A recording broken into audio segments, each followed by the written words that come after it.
and they just showed up, man. They came up and did what they had to do. They overcome a great play by Caleb Williams. Can't hit, I mean, most teams would just collapse off that. That's a good team. And shout out to them. And they're moving on. Greetings and salutations, and welcome to the Odd Coaches Podcast, the global authority on coaching leadership, where coaching wisdom meets real talk. I am your host, Dr. Keith Adams, and on today's Top Shelf Tuesday edition, Segment 1, Divisional Playoffs, Best, Worst, and Most Exciting Things We Saw This Weekend.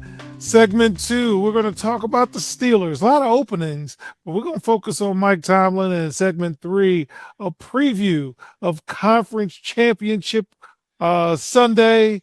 Joining me today, Captain for Life, Will Cotton. Will, we are taping late as our run of 3 late tapings with the divisional playoffs, the Conference Championship, and the NFL Championship, because we don't have that kind of money. So what's the best thing you saw with the divisional playoffs, sir? Man, to be honest, there was a lot of good things, but man, the Rams defense. Look, the Rams defense came up, big plays, all constant. I know they gave up that touchdown late, which is unfortunate, but the best thing is, man, everyone said they were going to lose. They were, it was, I forgot how cold it was, like 18 degrees or something like that. And they're coming back. They're coming east. They're playing the time zone and da. And they just showed up, man. They came up and did what they had to do. They overcome a great play by Caleb Williams. Most teams would just collapse off that. That's a good team, and shout out to them. And they're moving on. All right. So I'm going to take Seattle because I'm traveling with point 5 as I am on location in Chapel Hill, North Carolina. And the only thing I kept seeing was Seattle and Cancun and following, jumping out of the group chat early. So what Seattle did to San Francisco, man, that was a clinic. So that was the best thing I heard. I didn't see it till later, but I heard it throughout the entire trip. Will, what about the worst thing? What was the worst thing you saw in the divisional playoffs? Probably the Bo Nix injury. Coming off that big game, I was watching with a bunch of buddies. It was an amazing game. Overtime, you can't ask anymore with good friends. And then, sneakily, it was just sent in like, oh, Bo Nix's ankle is broken. He's out for the season. It was just so deflating, I would say, especially if you're a big fan of Denver. But Sean Payton believes in Stidham. He hasn't played in 2 years. But crazier things have happened, so let's keep doing our thing. All right. So for me, the worst thing I saw was that daggum Rams defense when Caleb Williams threw up whatever that was and got a touchdown out of it. Well, when are we going to just bat the ball down? I mean, that was really bad, but that's the worst thing I saw was game's over. Nope, not yet. So, Will, what's the most surprising thing you saw divisional playoff weekend? The way that Josh Allen went down. You think your rivals, Mahomes, Lamar, Herbert was knocked out. This is supposed to be your time. Burrow's not in the playoffs either. All the ghosts are not in the playoffs, and this was supposed to be a run for Josh Allen. This was supposed to be you finally get over the hump for the MVP last year. Now it's come over the hump for Super Bowl. And he would have been one of those. If you remember 2007 LeBrons, where it's just LeBron and everybody, and that's pretty much what they were. I'm not going to discredit, James Cook, but that was a Josh Allen show the whole season. And I'm just really surprised that the team never really went in for defense side. They could have went after, when you saw that Mahomes isn't going to be, when Lamar is not going to be there. Why don't you go out and get a Max Crosby, the guy that he's tired and he doesn't want to be here. He wants to win. Go out and grab him. In the preseason, why didn't you go get Devontae Adams? I mean, look what he's doing in for the Lions. Yeah. But look what you have, and you got DeAndre Hopkins. It's not even, and that was your solution. So I don't know if they're ready to want to win. I don't know if they want to win. It's kind of like, come on. And I was surprised, man. I thought that was their run out that, but it is what it is. That's the Buffalo Bills. Well, the most surprising thing for me is that the New England Patriots lucked in to the ability to get into the NFL championship game, because there's no way Mike Grable's going to lose to the Patriots ex-savior backup, whatever. So those jokers lucked in to a Super Bowl, and we'll go through our game analysis in segment 3, but yeah, they're done. Okay. So in segment 2, we're going to give you the intel about Mike Tomlin. 19 years is a very long time, but it rarely ends well. We'll see what happens. We'll talk about that. We'll be right back on the iCoaches Podcast. Today's student athletes face pro-level challenges without pro-level support. The CKA SAVE project is here to change that.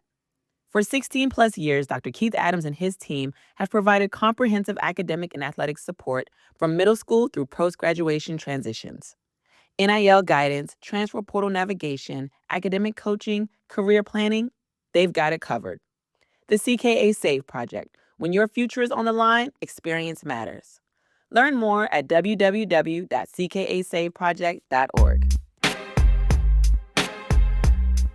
Welcome back to the Odd Coaches Podcast. In segment 2, will the standard is gone life after Mike Tomlin? So 19 years, the erosion of homegrown talent. It is the true end of an era. So Mike Tomlin stepped down last week after 19 seasons. He bridged the gap from Bill Cowher and Dick LeBeau, man, that is a name we dusted off, to the modern era of the NFL. 2 Super Bowl appearances, 1 win, and a legendary streak of non-losing seasons, Undertaker-esque, if you will.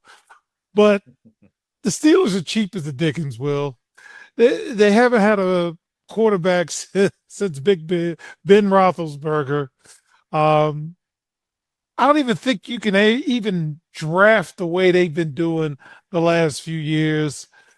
What are you thinking about Mike Tomlin and the direction the Steelers should go in now?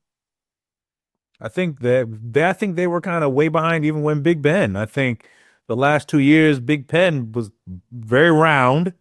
A lot of scrambling, a lot of dunking, injuries, things like that. I hope they step into the future. The years or the time when you have a coach for 15 years or 7 years are over. I mean, you have to really prepare your organization and modernize these sort of organizations. But one thing that we have seen before is good organizations always come through. Look at the Patriots.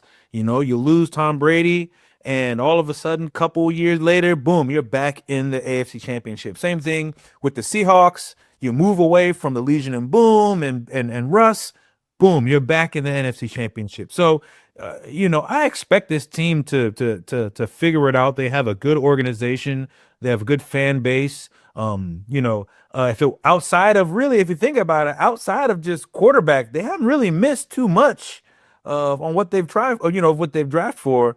It's just a matter of getting the right people. We'll see if they can get, there's going to be a couple rough years, but I don't think they'll be down for like 10 years, something like that. So, well, let's avoid the Kenny Pickens pick. Yeah. All right. So we're looking at the potential replacements. Chris Shula, another legacy hire, the grandson of Don Shula. He's 39. He fits that profile. He's been lauded for retooling the Rams defense after Aaron Donald, except that last play. But anyway, you got Jesse Minter, Rising Star, and the Harbaugh tree for Michigan. He does have experience with the Ravens and turned the Chargers into a top scoring defense. You got Jeff Hafley, former head coach at Boston College with deep ties to the city. He was a University of Pittsburgh assistant. Yeah, Brian Flores, who's still suing the league. So I don't know if he's going to get a job. We'll see what happens. Arthur Smith is the offensive coordinator, but hey, Will, we haven't been very impressed with their offense. And you also can modernize with another legacy hire in Clint Kubiak, or bring back Mike McDaniel. So what are you thinking, man? Who would you pick for the Steelers head coaching position? I don't think the actual coach that they're going to take them to the next level they're going to grab right now. I think they just need to grab a solid coach, somebody who's going to keep them competitive, who's going to, the Steelers way, as they say. I don't think they may not make the playoff. They may, don't look for that. But they need something kind of like a bridge coach. And right now, looking at that list, coach, it's not the sexiest list of coaches that they're provided. But if it was me, and I'm looking to build some sort of culture, I guess that's what you're gonna say. I guess you can go with Mike McCarthy if you want a name to bring people. I don't, Hey man, I bring Kubiak. Kubiak's a good he guy. got 2 years left. If it's Mike McCarthy at his age, don't you kind of want to stick with the Steelers formula? You can. Really, to be honest with you, maybe even Brian Flores. I think that would have been a great look for them. He has familiarity with the organization. They know what he wants from him. He's from the tree of the coach that they really like a lot. That's the Steeler football. Now, are you going to bring in a defensive coach, and are you going to draft a quarterback? Because that doesn't really mix. So it's a lot of different moving parts that has to work together. But that's why they get paid the money for those make big decisions, man. All right. So when we get back in segment 3, we're going to preview the conference championships. We'll be right back on the Odd Coaches Podcast. Hi, everyone. Dr. Keith Adams here. And for over 30 years, I've dedicated my life to helping student athletes succeed, not just on the fields and the courts, but in the classroom and beyond. And that's why I founded the CKA Save Project. The CKA Save Project understands that finding the balance between academics and athletics is crucial for long-term success. That's why the CKA Save Project offers a range of programs, including personalized consulting, mentorship, and coming in 2027, our innovative Gap Year Basketball Academy designed to assist both young men and women reach their full potential both on and off the court. I'm incredibly excited to announce that the CK Save Project is now partnering with the Cascade Sports Network. This partnership will allow us the opportunity to amplify our message and reach even more student athletes through the Odd Coaches Podcast and other exciting initiatives. Join the CKA Save Project and the Cascade Sports Network as we empower the next generation of student athletes. Visit CKA on the web at www.ckasaveproject.org to learn more. Let's work together to find the balance and help unlock your potential. Welcome back to the Odd Coaches Podcast in segment 3. All right, conference championship preview.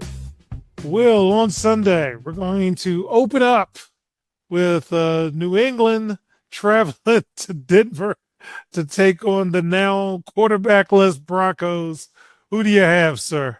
Man, it's hard to pick against the Pats now that this happened. So I'm gonna stick with the Pats, man. That defense was looking amazing right now. Again, it's CJ Stroud. He's been playing very poorly. So maybe it's very, very poorly. Like, woo, bad. But that team, man, the way Drake May's playing, they're running the ball very well. The receivers are very healthy. Stephon Diggs looking like I have nothing to worry about for my case. And they pushed it after the Super Bowl, so he's definitely not worried about that anymore.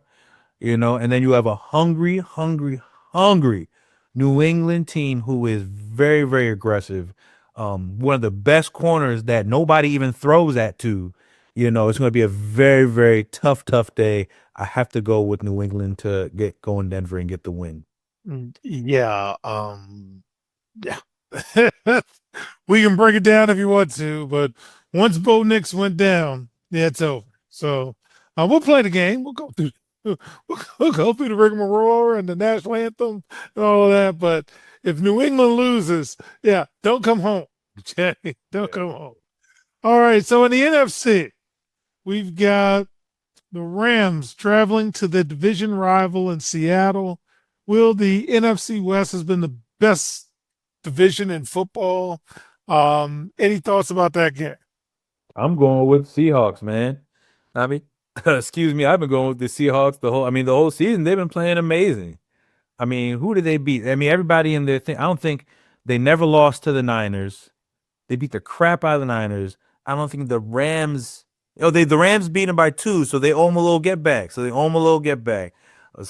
think they're a little bit even extra motivated for that, to get that game. And then, they lost last year. Oh no, they beat the Rams last year. It's gonna be a good game. But if it was me and I'm betting, and it's January in Seattle, I know the weather doesn't matter, but I'm going with Seattle. It's hard to go in and win in Seattle. They're playing amazing right now. This is a division matchup, so it's not like there's any lack of experience or knowledge of what plays they're going to run. It's going to be smash mouth football.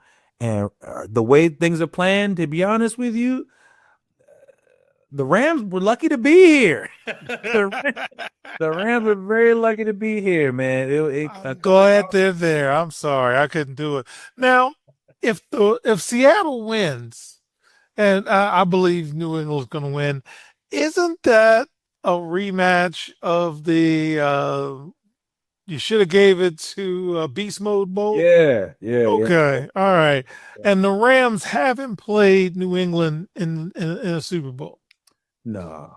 Yeah, but the fact that I have to cross-reference how many teams have played New England says you guys have been pretty good. Exactly. So I kind of want to root for the Rams because I really don't want to see that dumb play over and over again because that was just stupid. Just give the ball to Marshawn Lynch. But anyway, all right. So next week we will preview the big game, and we'll continue to talk about coaches and all kinds of things like that. So on behalf of my captain for life, Will Cotton, I'm Dr. Keith Adams saying thank you for listening and watching the Odd Coaches Podcast, the global authority on coaching leadership, where coaching wisdom meets real talk, also seen on the Cascade Sports Network. And we will see you on the sideline. Until next time, take care. We hope you enjoyed today's show. The Odd Coaches Podcast drops new episodes every Tuesday, Wednesday, and Thursday. Make sure you subscribe to the Odd Coaches Podcast on YouTube, Spotify, and iHeartRadio. Follow the Odd Coaches Podcast on the X platform at Odd Coaches. Follow Dr. Keith Adams and the CKA Save Project on social media at CKA Save Project. For more information about the CKA Save Project, visit them on the web at www.ckasaveproject.org. See you next time on the Odd Coaches Podcast.